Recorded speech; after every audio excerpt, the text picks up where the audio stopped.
C'est parti, salut, on va regarder ensemble est-ce que c'est intéressant potentiellement d'investir dans le token RVF, le protocole RocketX, donc un DEX qui permet l'interopérabilité de différentes blockchains en passant aussi par les SEX en utilisant la liquidité qui est un petit peu partout.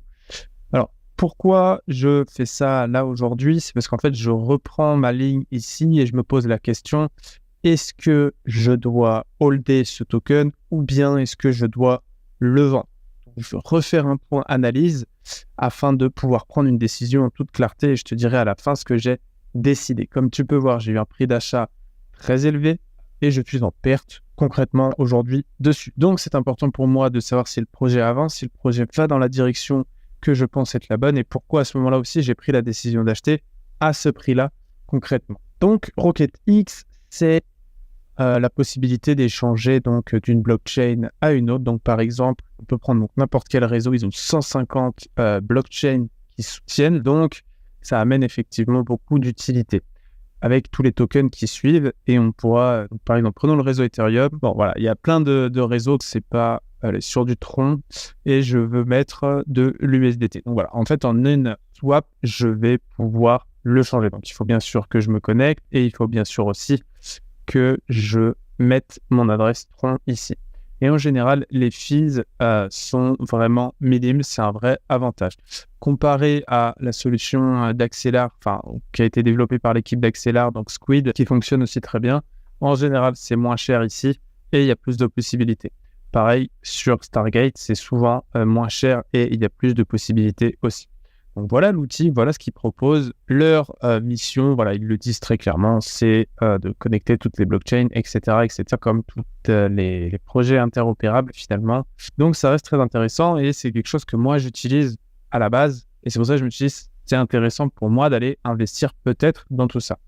Donc j'ai regardé un petit peu tout ce qu'ils faisaient en termes de produits. Donc c'est intéressant, donc, ils proposent le swap, ils proposent le cross-chain, ils proposent le bridge. Ils proposent, donc ça c'est relié à l'API finalement, et un widget pour mettre sur son site. Donc ils ont différentes sources de revenus avec l'API et surtout les sous. Donc ça devenait intéressant. Maintenant, parlons de l'utilité du token qui me gêne. Concrètement, rentrons dans la problématique. Finalement, comme Uniswap, c'est un token qui n'a pas une grande utilité, forcément. Je ne crois même pas qu'il y ait de la gouvernance. J'ai pas vu gouvernance, ça me parle pas en tout cas. Et voilà, on a des frais qui sont réduits. Donc déjà, il faut les détenir dans le portefeuille dans lequel on va faire la transaction pour pouvoir avoir ces frais. Voilà, c'est l'utilité principale du token, en sachant qu'il n'y a pas de revenus partagés puisqu'ils ont mis depuis quelques temps un système de buyback and burn. Alors depuis quelques temps, depuis quasiment au moment où j'ai décidé de changer, ils ont implémenté leur V2. Je pense que c'est ici qu'on le voit. Voilà, ils avaient à cette date-là, il y a quelques jours, ils ont communiqué sur ce qui avait déjà été brûlé, donc 1,6 million, donc sur la total supply de presque. Donc ça fait 1% qui a été brûlé en l'espace de 3-4 mois, donc ça c'est intéressant.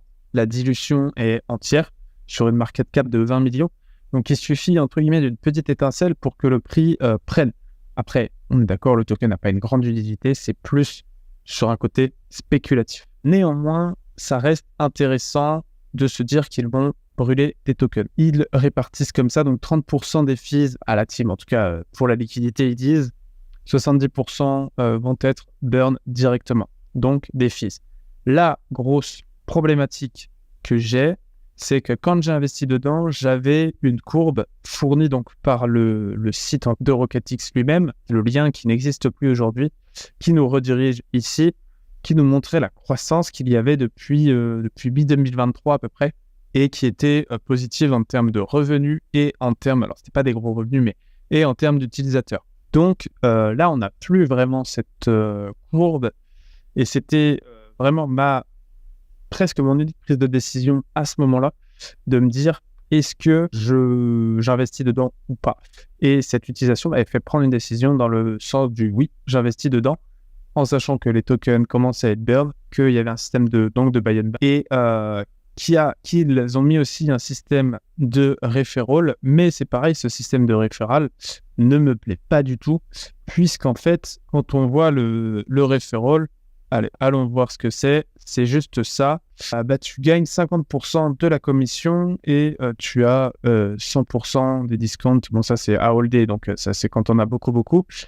Mais en fait, pour rentrer dans le spécifique, je ne sais plus c'est où, mais il faut avoir 50% des revenus que lorsque vont être utilisés les centralized exchange. Donc, c'est-à-dire quand on fait un swap qui va passer, je sais pas, j'échange mes Ethers contre du Bitcoin, basique, et ça passe par une MEX, parce qu'ils sont en partenariat avec MEXC, eh bien, à ce moment-là, moi, en tant que référal, ou la personne qui m'a référé, va toucher une com. Or, si elle passe par un réseau Ethereum ou une blockchain, elle ne touchera pas de commission. C'est vraiment, vraiment dommage. C'est comme... Enfin, il y a très peu d'utilisation sur les sexes, là, du coup, sur ce fonctionnement-là. Je ne sais pas si je suis déjà passé une seule fois sur les sexes. Donc, c'est très, très dommage. Ce référent-là, pour moi, c'est un gros, gros point noir, ce fonctionnement-là. Donc, ça m'amène quand même à une réflexion. Est-ce que ça vaut vraiment le coup de holder ce token? Sachant qu'il y a des concurrences, en sachant qu'il y a des narratifs qui vont probablement beaucoup plus payer. J'ai pas la courbe d'investissement. Donc, ça reste compliqué. La tokenomique en lui-même n'est pas très utile. Voilà, ça reste la grosse problématique de ce token, selon moi. J'ai pas trouvé non plus sur Dune. On voit qu'il y a une grosse whale, entre autres, qui détient énormément de value. Donc, je te rappelle, la market cap est à 20 millions. Donc, on est sur du 30% de détenus sur un wallet. Alors, j'ai pas été voir finalement ce wallet. Est-ce que c'est un DEX ou pas? Je sais pas. Un sexe. Non, il a que du Rocket Pool, du Rocket X. Donc, ça va être la team ou je ne sais pas. Donc, c'est quand même très risqué. Et j'adore le projet, j'adore ce qui se fait.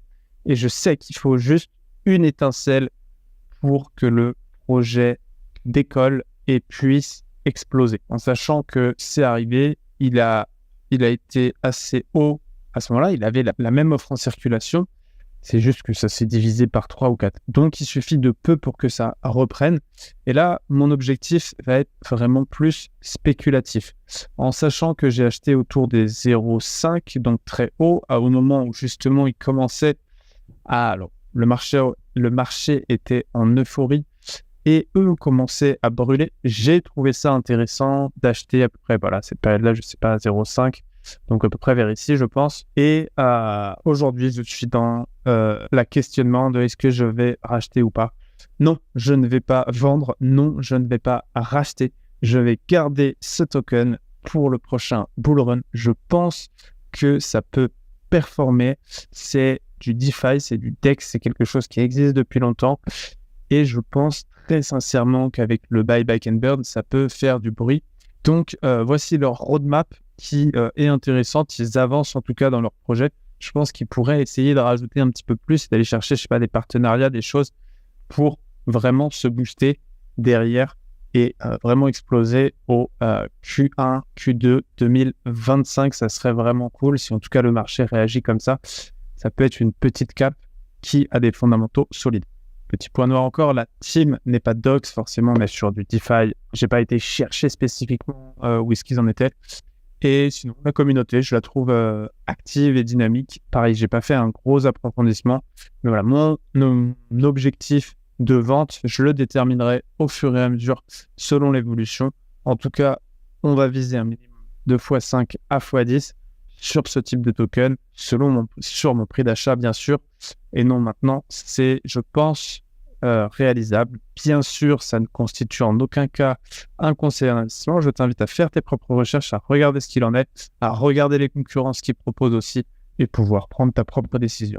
Ce que j'aimerais voir de ce token, c'est un référent très utile et c'est aussi un revenu cher, tout simplement, ne serait-ce que 10-20%, ce serait cool en mode stacking. Et je pense qu'ils ont commencé à un petit peu en parler. Donc, on verra pour tout ça. Voilà pour la petite analyse du jour, assez rapide, succincte. N'hésite pas à mettre un pouce si ça t'a plu, à me dire en commentaire ce que tu en as pensé, si tu as des questions, si tu aimerais voir ce genre de vidéo, si tu aimerais voir d'autres projets, si tu ne veux plus voir ce genre de vidéo, je ne sais pas. Mais fais-moi un retour positif et constructif, en tout cas. Positif, je m'en fiche, mais constructif surtout pour pouvoir avancer et progresser.